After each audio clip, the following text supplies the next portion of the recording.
So don't worry about that. Good. What Look at that. Wow, look at this meeting is record. Okay. Yeah, that'll be better. I got a feeling that's good. Much, Yeah, much better. man. Yeah. That's it. Bill Denny Barrett, man. Good to see you again. Yeah, good seeing you. What's happening over there? Not much. I was concerned that I didn't know if Zoom got to Tucson. I didn't know if it got that far yet, and so I'm glad it worked out all Hey right. man, we have everything down here. We got all kinds of stuff. The we start the way I was looking at your book, and I was looking at some of that book stuff, and we're gonna, you know what? I'm just gonna get into this thing right now. We're at episode Billy Guyvet. We're with Bill Guyvet. This is episode number 96. Bill, it's called Swing Hard in case you hit it. I called Bill. I've been following you, Bill, since you're at UC Santa Barbara, way back. How about that? How about That that? was right after the war, wasn't it? Hey, man, let me tell you, you know what? I don't know much about this game. I've been around it a long time like yourself. But when I first came in, you see certain players. The only thing we know about baseball is when you come in as a young player, again, 18, 19, 20, and you look at other players and you go, Right. oh, shit, he's different. He's a little different than I am. He's a little different than I am. And you were that guy. When I went to UC Santa Barbara and you had just graduated or you had just signed, you had left. I don't know if you came back to graduate, but you were out there working out with us, and I went, shit, Guyvet's different. That Guyvet guy. I didn't know you at all. That Guyvet guy's different. Yeah. You had the swag. You walked in. You were kind of unapproachable. You scared the hell out of me a little bit. I was a little bit younger Oh, than get you. out of here. I'm telling you, just a little bit there. That arrogance. Talk to me about, man. That I saw that you got drafted 4 times and didn't sign. You signed on the 4th time. I wanted to graduate from school. You know, all our family education was really important. Wow. My dad was an enlisted Navy man, and so from that standpoint, they really stressed education. My mom was from the Philippines. You know, she never went to college or anything. So from their standpoint, all the kids were, and we did, and that was the big thing for us is education. So I was always going to finish school. I almost signed with the Cubs after my junior season. But I didn't. And they didn't give me my money till the end of the summer. And I told them it's not a hardball thing. If you pay me now, I'm gone. Yeah. Yeah. You know, if you try to come back later, I'm not going to sign. And they did. They came back later with the money, and I said, I'm not signing. I already got my place in Isla Vista over there at CSB. We were living right on the cliff, you know, on Del Playa. On Del Playa. I said, hey, man, it's either that or go to Lodi. You guys want me to go to Lodi? I forget. I know what Lodi looks like. I'm from Sacramento. That's so true. God, that's classic. I can think because being there. By the way, the master's degree from Azusa Pacific and the Sac State AA degree, the UCSB MA or degree, and then you go to get your master's at Azusa. I had the same path. Of course, mine was Santa Barbara, then Azusa Pacific. Had the great Tony Barbone. I don't know if you were Tony. Yeah. Oh yeah. Bones, Tony, great coach. Bones taught a class there. I was coaching against him, and I was the head coach at Glendale College when Bones was at Azusa, and he's teaching me. I thought, shit, I know more than this guy, but it didn't matter. He was teaching the class. It didn't matter. It just didn't matter. Yeah, no, it was good. You know, it's interesting. While I was taking the course, I was I planned on coaching in college. Right. So, and that's what I ended up doing as an assistant there or whatever. But so I'm getting my master's thinking, I don't know how much this kind of really plays into what I'm going to do. And then when I went back into professional baseball, and I really didn't think it was going to help me, but it really did in terms of the jobs I had in professional baseball and being a farm director and things like that. The concepts that I learned in there, which I share in the book as well, are a lot of the way I was looking at things conceptually were from all that coursework I did to get my master's. And I really didn't think like it was going to help me much at all. And it was really the foundation of how I viewed things. Hey, the book. Let's go right to the book if you don't mind. And that's not why you're on. Here's the thing for me. I get a guy like Bill Guyvet, a mentor of mine growing up. I can't believe now I've known you, haven't been involved with, but I've followed you for the last since shit, almost 30 years, man. I mean, it's been a long time. You think about it. I'm 58 right now. I was 20, and yeah, I was 21 at UC Santa Barbara. So it's there. Did you know that the book? What gave you the idea to write the book? By the way, I'm seeing Inside Baseball Operations. That's not the name of the book. Talk to me about Right here. work. Yeah. Do you want to work in baseball? Yes. Guy Vet. You can get this on Amazon. You can get it on Barnes and Noble. You can get it on my website, InsideBaseballOperations.com. How about that? Do some of your friends can they even read though? Like Scott Cerny, I hate to throw his name No, out. baseball guys were never the smartest guys on campus. Okay, everybody knows that. You're going to go cheat off somebody. You're not looking for a baseball guy, right? You're going to take a test. You walk in with a head on a swivel. You're like, I'll go over here. No. Yeah, they don't want to wave your hand. yeah. Billy, sit here. You're like, no. I know better. Yeah. But No. what came with that book, man? What happened was while I was working and having these jobs in professional baseball, everybody would call me and go, how do you get into professional baseball? So I'd end up having the same conversation, 10 times a week from all the people that I knew that wanted little tips and whatever. And so jokingly, I used to say, someday I'm going to write a book. Yeah. Well, what happened was I started putting notes down of things that I want to put in the book. And then, then when I left the Rockies, I had a couple of years at home where I really couldn't do anything in professional baseball. I'll just put it that way. Okay. So, that's all I'm going to say about that. Enough said. Enough said. And so I had time now to write this book. And I said, I'm going to write this book because I think it'll really be helpful, especially as the game is evolving into more data-centric, that there's a lot of kids that are going to, I figured students that are math majors that have no idea about the lingo in baseball. And from a qualitative view, not just a quantitative view. All the books now are all quantitative. And what I wanted to write was a qualitative view because I didn't think anybody put down how to scout, how you really look at player development. And they looked at all these old school guys like they didn't know anything because they didn't know what they knew and they didn't know what they didn't know. And the old guys don't like writing this stuff down. Half of them are, let's face it, some of them are illiterate almost, but they really know about baseball. They know baseball. Yeah, so they could put all this stuff, and they have it, but they don't like giving up, and I write this in the book, they don't give up their crown jewels because that makes them special as a baseball guy. So you don't tell other people how you scout because then you're giving up all your info. And they don't like to do that. They want to be special, and this is why I'm the best scout, or this is why I'm the best coach or manager, because I know how to do things that other people don't know, and I don't want them to know because they'll be even with me. So what I did was getting in these relationships, whether it was Lasorda or Felipe Alou, Bill Livesey with the Yankees, and basically built all those World Series championship teams. He ran scouting and player development. And so I got to learn directly, and that's why I ended up going with the Yankees, was because he was there. And I was told that's the guy you want to learn from. So I was so fortunate to be with these people. But let me ask you, Bill, and I don't mean to cut you off. I could talk to you for days on this topic. I know in your book you have like 7 chapters committed to the term player development. Right. I see development. 7. I thought, shit, okay.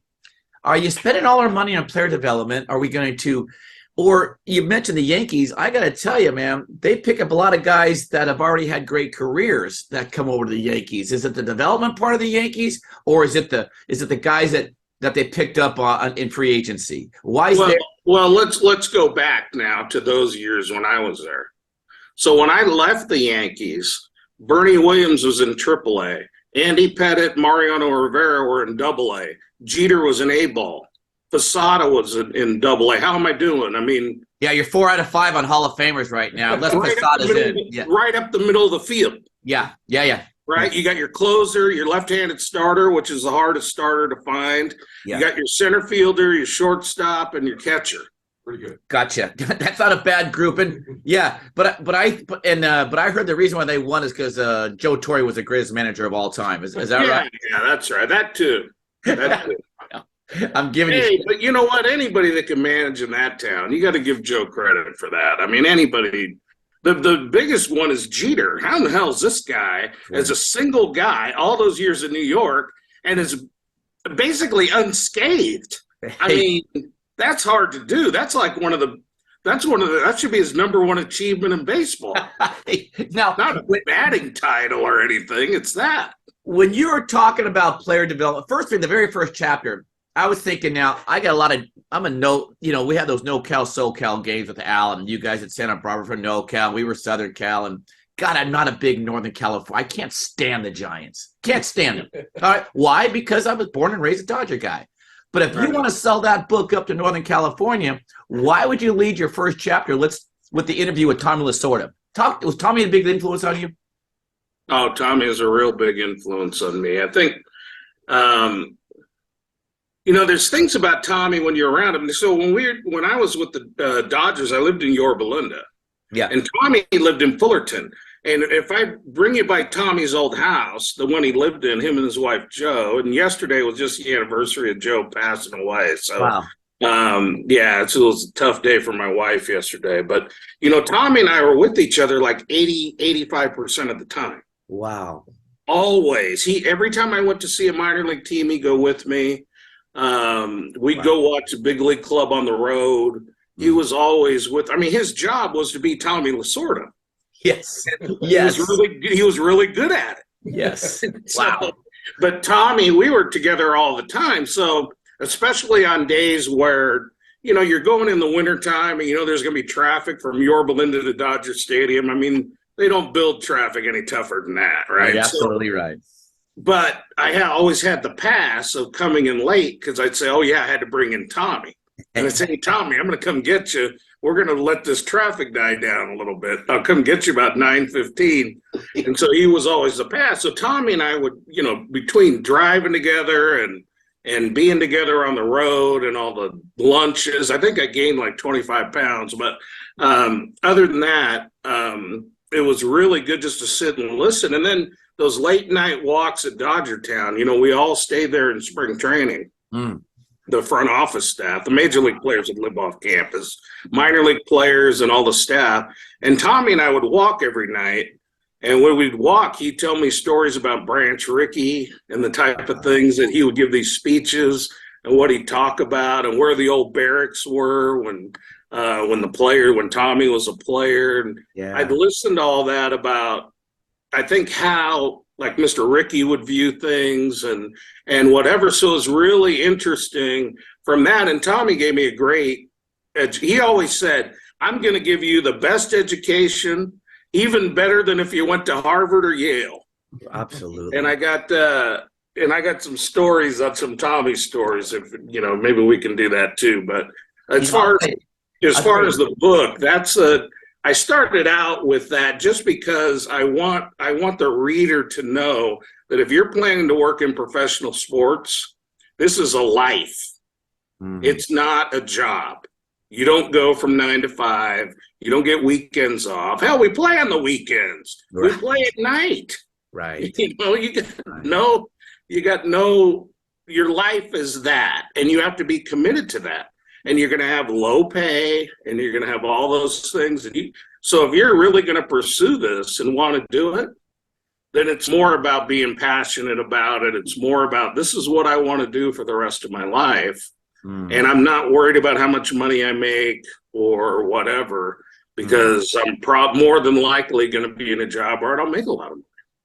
Got it. But it's interesting. So you have to have, in this business, I've always wanted to work in baseball. Now, I wanted to be Bill Guyvette. Now, I didn't know that until I saw Bill's book. Well, I was assistant GM of the Dodgers, and you never even came over.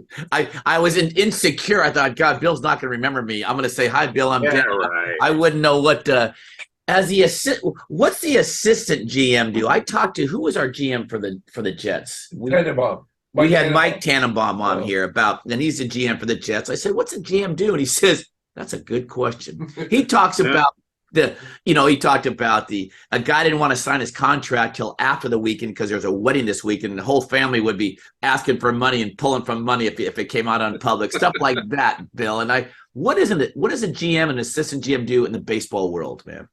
In the baseball world, well, it depends on. I'd say for assistant GM specifically what your duties are. Like I oversaw player development, would be involved in scouting, oversaw professional scouting.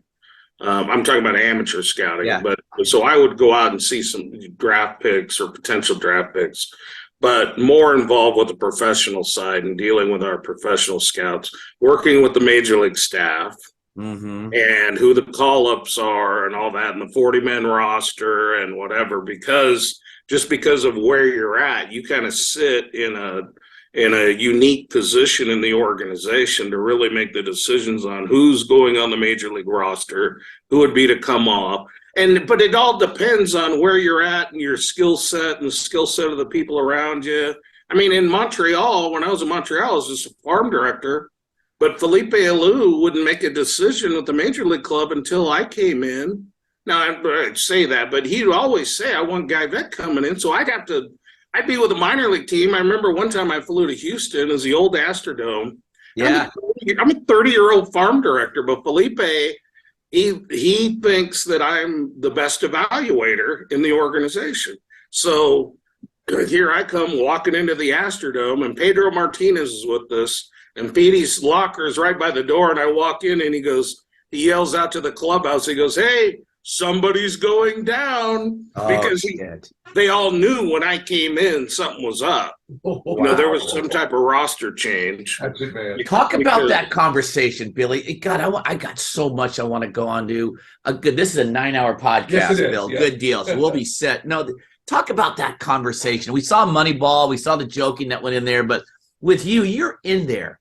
And two things. First of all, I want to get into when you evaluate players, is it like me evaluating your high school guys? Or is it or my batters group? I have 150 kids age 8 to 16. We have 3 different levels of teams, and we sit around.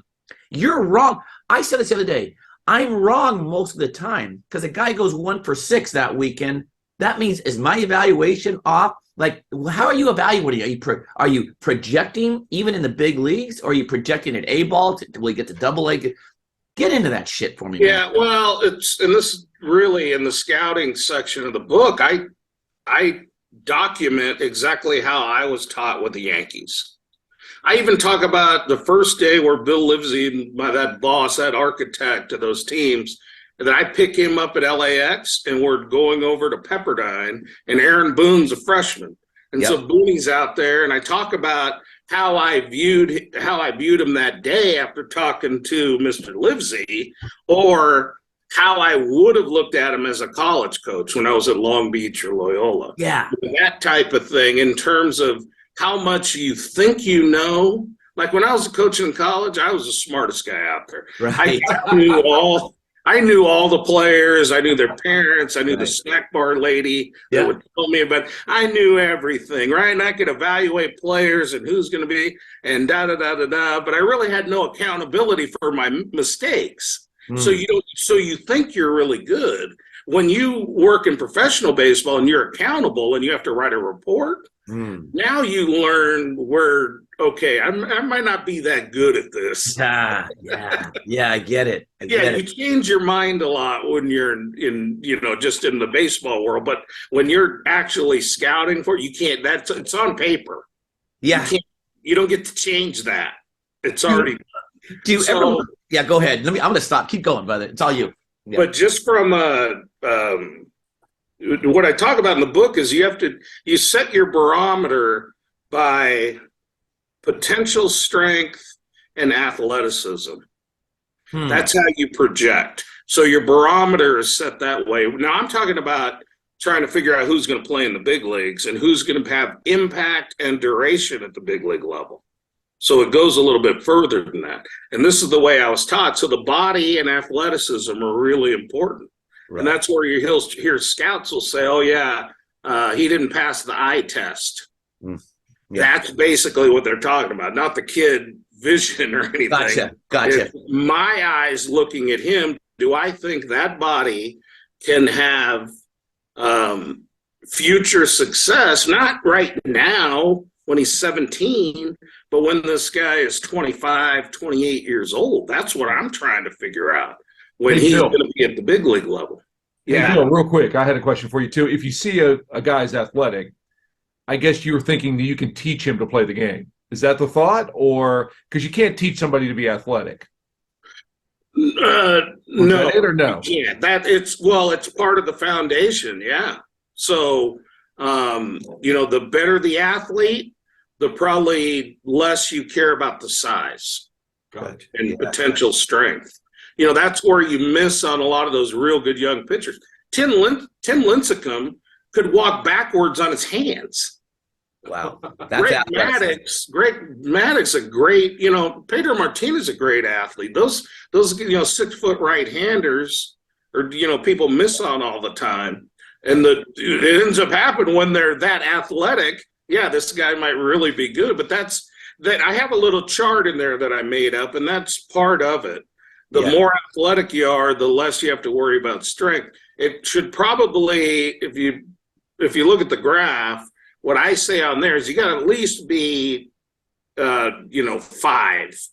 So you have to at least be on a 2 to 8 scale. And I'm trying to describe a graph, which is difficult to do. Okay. But what I'm saying is, if 2 to 8 scale, 5 is major league average. Gotcha. You have to at least be 8, right? It's got to you got to at least add up to 10. Sure. So if it's 8 and 2, okay, maybe, but 2 is pretty low. But you see what I mean? 7 and 3, 7 athletic, 3 potential strength. No, I get you. But what I want to say is, so you're projecting a guy, you see him as a 5.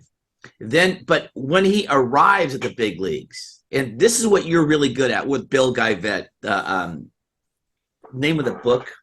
Inside. Do you want to work in baseball? Yeah, do you want to work in baseball? And Bill Guyvet, one of the best, 28 years in the game and now consulting and knows everything about it. But once you get a guy like Bellinger, the problem with baseball, it's a bunch of egos, a bunch of dudes sitting back there. There's Guyvet and Barrett. You and I are sitting talking. You have the awards. You have all the stuff because you've done it. You got a baseball coach, a college coach. But I want to sit there and say, man, well, you missed on Bellinger. Hey, man, he's 6 foot something, big power. He gets up there, has a great first year, his rookie year, and has shit the bed the last 3. And this is nothing. I'm using him as an example. But when are you guys wrong? When do you sit there and go, fuck, missed on that guy? Or all the time, because those decisions now, somewhere along the line of picking Bellinger, there's a lot of people that were right and are still right. Yes. What their jobs are. Now the jobs come with, the contract and the money, right? It gets a little bit, you're getting down here now where it's a little, these are very fine decisions on whether you're going to be right or not. Yeah. But and the money that you're paying him for what he does, I mean, they're really, really tough decisions because those guys are playing in the big leagues, man. I mean, give me a break. How many players do we know that were talented that never got to the big leagues? Absolutely. For whatever reason, injuries or off-field stuff or whatever. I mean, these guys they're almost superhuman to me is the way I looked at it, because I tried that gig and broke down all the time, getting hurt and whatever. And I mean, it's unbelievable for these guys to pull this off and then try to have, like what we were talking about, impact and duration. The duration part is really hard. How do you be good for a long time?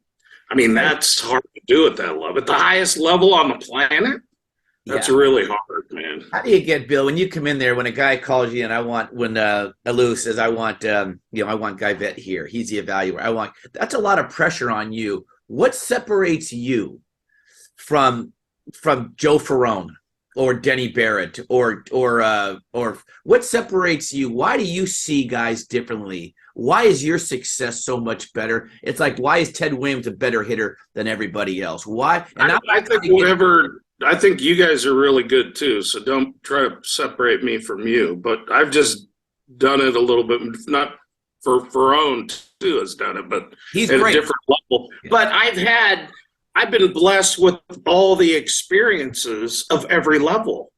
You know, I was just telling a guy with a major league club yesterday, we were talking on the phone, and I said, it amazes me still that I was hearing from a guy that read my book. He got a scouting job. And I said, what are you doing? He goes, well, they got me out watching high school games. I go, okay, that's good. That's good. I don't say anything to him, but in my mind, I'm thinking, here's how you train a scout is send them to the big league level. They have to understand the major league level. That's what you have to understand. You have to know the bodies, the athleticism, what they look like. When you plan on projecting them to get there, you better know what it looks like there. Be able to project to there. And clubs still don't do it. Yeah. They still don't do it to this day. They might have them pop in for, a few games or, watch a 5-game series. But I'm really talking about bringing them in. So anytime they bring in a new scout to me or I'd meet them at spring training, I say, hey, look, I want to take them. And I take them over to the big league field. And conceptually, this is very, very simple, and it's all in one day or before lunch or whatever. And I would take them and show them the big league field, and we go watch during batting practice. And I said, hey, all I want you to do is don't worry about the swing. Just look at the bodies. Look at the size, the strength, and the type of athletes they look like, and study them for 20 minutes, and then we'll talk. And so they do that, then they come back and say, oh yeah, these guys are strong, man. They're really yeah. And they're a couple of these guys are bigger than I thought, but some of these other guys are like, okay, fine, yeah. And you got the position, right? You knew their position, and okay, fine. Now let's go. We're going to take off, and we're going to go down the minor league fields. And I show them the minor league fields, and I said, hey, what do you think? Look at the bodies. What do you think? And he goes, it looks a little different. I go, yeah, it looks a lot different, doesn't it? I said, but who out here, it never failed. Who out here do you think can fit on that other field? Wow. And they would just look at the bodies and the size and potential strength of what they thought. And they'd say, that guy, and it never failed. They would pick out our best players. Wow. It's unbelievable. But that, to me, I tried to do it in a condensed version, but that, to me, is how you train a scout, is they have to understand where they're projecting to. But how often, and you can ask scouts when you see them, how much when you first started scouting did they take you to the big league level and let you run around? Hell, with the Yankees, Showalter he didn't want any scouts at the game, so they'd go into Anaheim. I was living I think at the time we're in Huntington Beach. I couldn't even go to the games unless I bought a ticket and sat up. Wow. Yeah, now Bugs probably changed now, but that was New York back then. It was Steinbrenner. So who knows? There were probably some other things going on where he didn't want us there. But that's so. Billy, did you ever? I love that part of the development. So did you ever get a guy though that you saw at the minor leagues and went boom? Let's use an example. A guy who played for me. He's now doing well. He's the opening day starter, Hunter Green with the Reds. He's a hell of a family. We've had Russell on here. Hunter, I just saw him before he left, and great young man, bigger than a house right now. He played short, and he also pitched for us, and then we had a pitch. Yeah, I remember. Yeah, you guys used to frustrate us because we wanted this guy in the bump, and he had to stop throwing because of numbers and pitch and so forth. And I went, okay, but it was the right thing to do. But did you ever he comes up like Ohtani. Ohtani pitches and plays a position. Why don't we have Bill Guyvette could have pitched and played a position? I was at Little League. I was a great pitcher shortstop at 12 years old. Why Hunter Green was a pretty good shortstop. Can hit a little bit. He's big and strong. Do you guys are we changing a little bit? Got them all over the place, these questions, but are there any more Ohtanis out there that you guys still talk about going, hey, he can hit and pitch? Why do we have to separate these guys and make them POs, position players? It's kind of a fucked up, excuse me. Well, when they first were starting that with Ohtani, I'm still with a club, I was with the Rockies. And the players were coming to me going, hey, Guybo, what do you think? Can Can this work? Can this guy do that? And I said, well, let me ask you a question. Let's act like today is September 29th. And I go, how do you feel? Are you like, does your body feel good? Do you, hey, guy, well, I'm on flames. I mean, I'm on fumes. I'm done. Right. I said, exactly. And you only pitch. So could you imagine trying to pitch and hit? What do you think? And they go, yeah, that can't. I go, unless he's an exceptional athlete and very strong, which he is both. Mm-hmm. I said, he'd really have trouble doing this and surviving. Yeah. And they all got it when I bring that up. Yeah, I just got it. That's a long season, man. Those pitchers are there, right? They start throwing out the mound in January. They come rolling in second week of February for spring training, and you're going all the way to the end of September. And then if you go into postseason, now you're all the way in October when it's just adrenaline at that point in the postseason. Spot on. I remember talking to Jack Wilson, who played for me, and then he's still around. Shortstop for the Pirates, Jack. Remember. Yeah. Oh yeah. And I said, Jack, what do you? I said, how come you hit better this year than you hit last year? And we may have to edit this out. But Jack goes, and we're gonna edit this out. But he says, greenies. I went, what? He goes, yeah. That looks like fucking beach balls right now. We make sure we edit this out. But Wilson said he found those, and Jack is a strong Christian, great guy, that he found those things. He said, yeah, the second half of the season, I saw the ball a lot better because my ass was just beat up, man, the second half. It's interesting. I don't know. But Bill, so when you get in this education now, we'll talk to a little bit of the younger kids. This education of yours was a big priority with your family, right? That education. Yes, no doubt. And now, obviously, people say, well, what's an education do for me? I'm in baseball now. I play pro ball. It seems to me that education that you took priority has actually helped you with the relationships you have with Lasorda, with the book you wrote, with the evaluation, and the guys around you. I got to imagine some of the other scouts and so forth, some of these guys out there that you meet don't have the same education that you had coming on through. Does that make sense? Yeah, it does, but I really feel like it's just the idea of thinking conceptually. And people will say, they're critical thinking and blah, blah, blah. Yeah, that's part of it. But I think if you can think conceptually, then you can transfer what you learned in one area and then use it in another. Because you're learning the lessons of the concept, not of the details. What we tend to do in education, and I know I did all the way through UC Santa Barbara, is I was a great rememberer.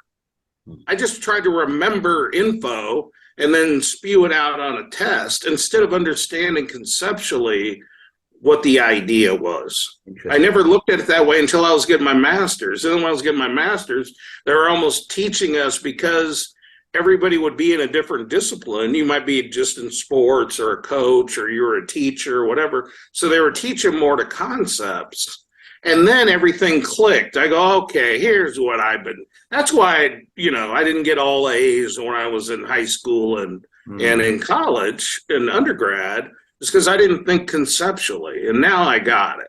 So a lot of those concepts that I would learn, I would just transfer those into what we were doing when I was farm director. Yeah. And be able to apply them in there. And I think that's the biggest thing in education that people could learn, is to think conceptually. Get kids to learn concepts, not details. Not just remember dates and things that went on, but understand the concepts of what happened, and then be able to apply them, because they can apply concepts. Yeah. Otherwise, details are just details of one area. Yeah. And here's where it helps in baseball, is that how these things are changing and it evolves, right, all the time. If you understand conceptually what you're trying to do, it doesn't matter how the details change. So they just evolve, and you're plugging them in, It doesn't like screw up your whole, like, all the old baseball guys will be going, oh, they're changing the game. I don't want to learn any of this data stuff and blah, blah, blah. Well, it's just part of it. It's just a new way, and you'll have a positive outlook towards it because it can help you make better decisions. Instead of just saying, because I don't want to remember all that stuff is what they're saying. Yeah, man. I got to tell you, and you're a baseball guru. I'm going to say it. I don't care what you think, but I know this is watching the game today, man. Watching it is not as enjoyable as it used to be. I like the way at Long Beach State when you guys would bunt and move them over. You guys, did you work for the Snowman over there? You work for Dave, right? Oh, yeah. The way Dave and when I was coaching in not Anchorage, but farther up north, I was up in Fairbanks, and Dave came down and I had a chance to talk to him about the game, and that was so interesting. Today you watch the game, and kids love going to the game. Everybody's going to the Dodger game. But shit, man. Yeah, I see outs after outs after outs after outs after outs. I see slow at bats. I see good competition. I think the greatest competition ever between pitcher and hitter. I love the relationship that gets in there. I love that's going on. But today, has it changed a little bit when you're evaluating a guy? Are you looking at the spin rate of a pitcher? Are you looking at the launch angle? Are you looking at all that shit now as what has changed what you're evaluating prior? Not really launch angle, I wouldn't say I'd be concerned with. Okay, but thank you. more You're so funny. You're so, man, if you don't know Bill Guyvet, I know when he just absolutely rips you, it just kind of gets into with that response right there. I get it. I can see the smirk on your freaking face. I was taking a shot. But it's good. Spin rates, yeah, you have to. I mean, that is one way to really quantify deception in my mind with spin rate. There was a reason why one guy could throw a pitch 90 miles an hour at my chest and I'd swing through it, and the other guy throw a 95 and I'd just hit a missile somewhere. That's right. And we didn't really know what it was. Yeah. But we knew, hey, if this guy gets it up, don't chase it because you're not going to hit it. And that's where we didn't know the difference. I'll tell you what, man. I'm not a big fan of pitchers. I've been a head coach at Glendale College and Occidental College, and I still have a hard time developing a relationship with the arms because they want to tell me, hey, coach, I asked the guy when we went to the mound, he said, I go, hey, how you doing? That typical statement, how you feeling? And he tells me, I'm kind of tired. And I remember going, what the heck does kind of flipping tired mean? Can you go? Can you not go? This spin rate, now you got more reason for pitchers to come off saying, coach, my spin rate is on today. And I'm like, shit, man, the spin rate in your head is not spinning at all right now. You're throwing, the numbers on the scoreboard are spinning right now. That's for sure. How do you evaluate the spin rate in a baseball player's mind? I don't know. And I think a lot of that, it's too much info. Where I worry about it more than the pitchers, because they're kind of used to it now, growing up at 14. Dad's getting them a $200 lesson so they can learn all about this stuff. And then they're reading it on Twitter or whatever too. So they kind of come up with it. But what I worry about, and I've talked to some major league coaches about this just recently, so I worry about with the hitters. Pitchers are like bowlers, right? Yeah. As long as they can take all the emotion of the game and all the circumstance and situation out of it and learn how to focus and just throw to try to hit their spots and whatever, it's all good. But a hitter trying to react, and these guys are all training their A swing, where they're trying to hit with the biggest exit velocity, whatever. Yeah. And Walt Weiss and I were talking one day. I just was walking by, and Walt said something. We were talking about practicing the A swing or whatever, and I go, hey, Walt, when you were playing games and playing in the big leagues, how many times did you get to have an A swing? It's 1 and 2, you were going to fire off your A swing. Right. When do you get to like 2-0, 3-1, and then you end up fouling it off because you're trying to hit too hard? Yeah. That's the thing of, there's no, I mean, I don't even know what that means when they're doing that. One guy to me that came up with the best thing. It's with Kelly Aarons is with Stars and Stripes, like sports training. And he has a thing where he does exit velocity with average. So he takes 10 of them, 10 swings, and you get your average exit velocity. And I was sitting there listening to this guy, and I'm going, that's your game swing. That's how you hit in the game.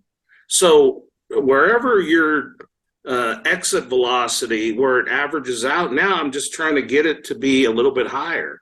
Because if I swing too hard, I'm going to beat them into the ground or pop them up, and my exit velo is going to be 10, 15, 20 miles an hour, right? So I'm trying to get that average higher where I'm hitting the ball more solidly on a more consistent basis. That's how you hit in the game. To me, a lot of these guys at the big leagues level, they don't agree with that because they strike out damn 200 times. I mean, I don't know how. I think that's coming back too, where strikeouts used to be, nobody cared, but yeah, managers always cared. That's for sure. Danny, I can't hear you. Brother, thanks, man. Yeah, my fault. You were a pretty good hitter. You were a very good hitter, college. I don't know your pro ball numbers or anything like that, but I know you were knowledgeable of the game. I remember being around the Turtle with you hitting, and you don't know this because I just was a guy coming in and seeing the returner guys come back to work out at that beautiful stadium at UC Santa Barbara before they built that JV field that we worked out on. That was even the new one's a little sketchy. Got to get that money from those Gaucho guys because I know they made so much out there. That's right. I remember arriving playing Stanford and Stanford coming in and said, okay, we've seen the JV field. Now where's the varsity field? I mean, without a doubt, the worst Division I facility, a physical facility. The field was fine, but those 4-level bleachers that they put in and took out and was nothing better than that, man. No, they're terrible. It's still the worst. Do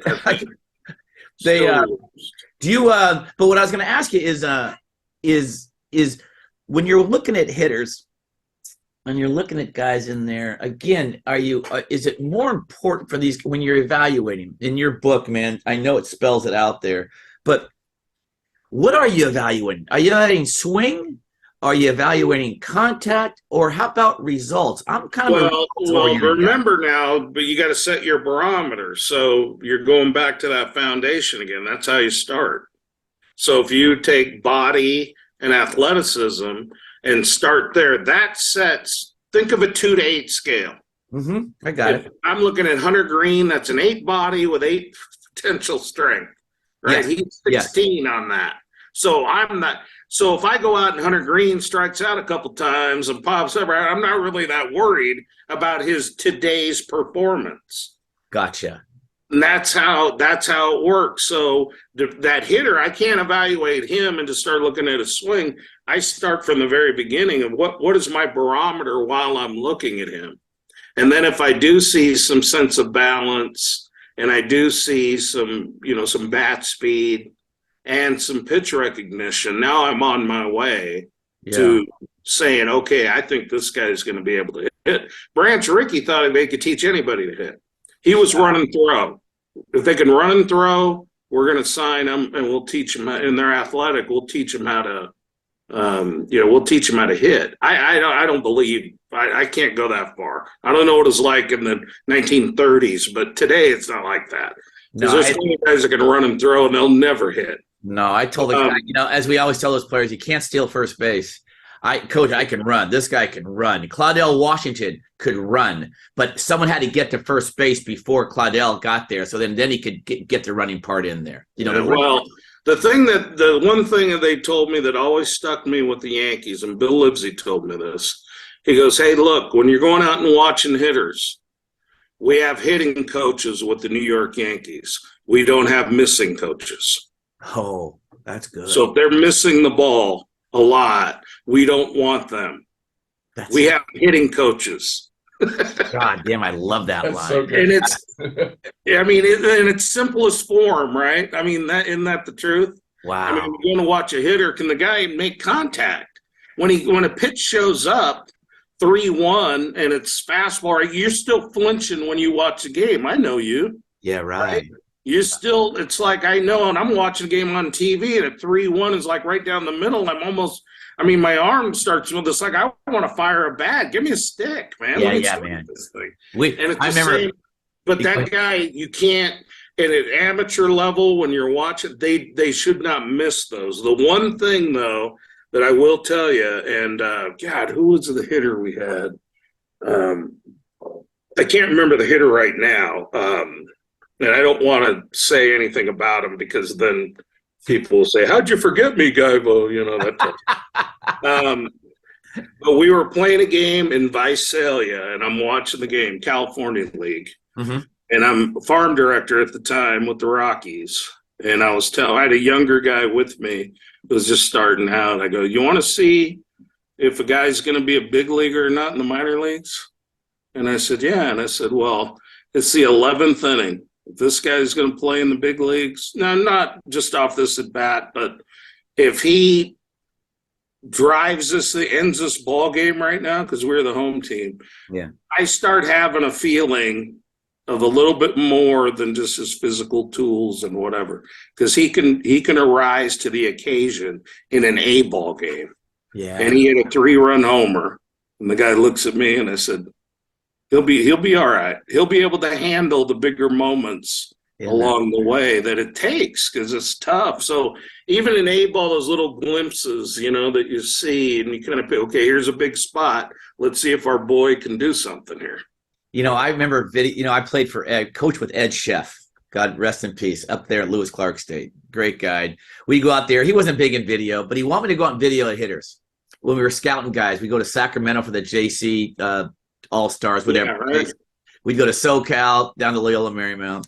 I would video it to the hitters because what we wanted to see, if the hitter, the big guys too, if their ass would pucker, meaning if their first approach was just a little bit of a there's fear. He was big on fear as a hitter. And he could see, we'd slow it down, and you could see guys instead of just getting into that, their first reaction would be back almost. If you can just describe, you know what I'm saying. No, I know exactly what you're talking about. For me, I can always tell just by when I'm watching younger hitters and in professional baseball as well, if they're up on the plate where the action is, and they have no fear. Vladimir Guerrero, there were plenty of nights where I'd see a right-hander that threw hard that was wild, like up and into a right-hander.